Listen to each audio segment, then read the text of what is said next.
Le bazar.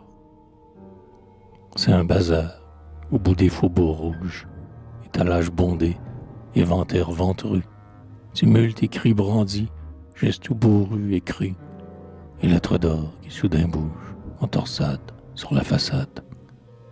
Chaque matin, on vend en ce bazar, parmi les épices, les phares et les drogues omnipotentes, à bon marché pour quelques sous, les diamants dissous de la rosée immense et éclatante. Le soir, à prix numéroté, avec le désir noir de trafiquer de la pureté, on y brocante le soleil, que toutes les vagues de la mer claire lavent entre leurs doigts vermeils aux horizons auréolaires.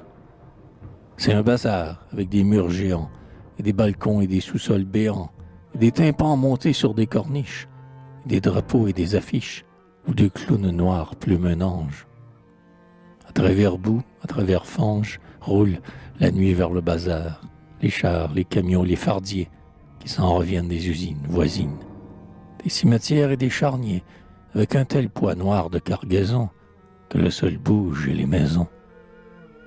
On met au clair à certains jours, en de vaines et frivoles boutiques, ce que l'humanité des temps antiques croyait divinement être l'amour. Aussi les dieux et leur beauté, et l'effrayant aspect de leur éternité, et leurs yeux d'or et leurs mythes et leurs emblèmes, et des livres qui les blasphèment. Toute ardeur, tout souvenir, toute prière sont là, sur des étals et sans poussière. Des mots qui renfermaient l'âme du monde, et que les prêtres seuls disaient au nom de tous, sont charriés et ballottés dans la faconde des camelots et des voyous. L'immensité se serre en des armoires, dérisoires et rayonne de plaies, et le sens même de la gloire se définit par des monnaies. Lettres jusqu'au ciel, lettres en or qui bougent, c'est un bazar au bout des faubourgs rouges. La foule et ses flots noirs s'y bousculent près des comptoirs.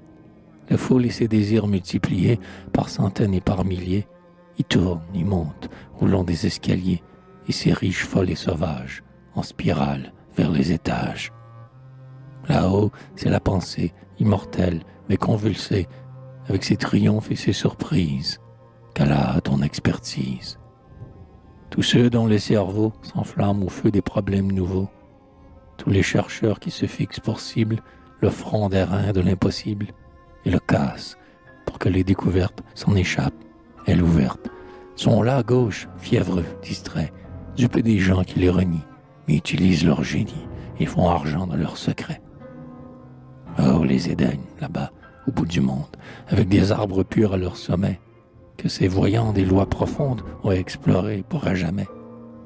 Sans se douter qu'ils sont les dieux, oh, leur ardeur à recréer la vie, selon la foi qu'ils ont en eux, et la douceur et la bonté de leurs grands yeux, quand, revenus de l'inconnu vers les hommes d'où ils s'érigent, on leur vole ce qui leur reste aux mains, de vérités conquises et de destin. C'est un bazar tout en vertige, que bat continuellement la foule avec ses houles et ses vagues d'argent et d'or. C'est un bazar tout en décor, avec des tours de feu et des lumières, si larges et haut que, dans la nuit, il apparaît la bête éclatante de bruit, qui monte épouvanté le silence stellaire.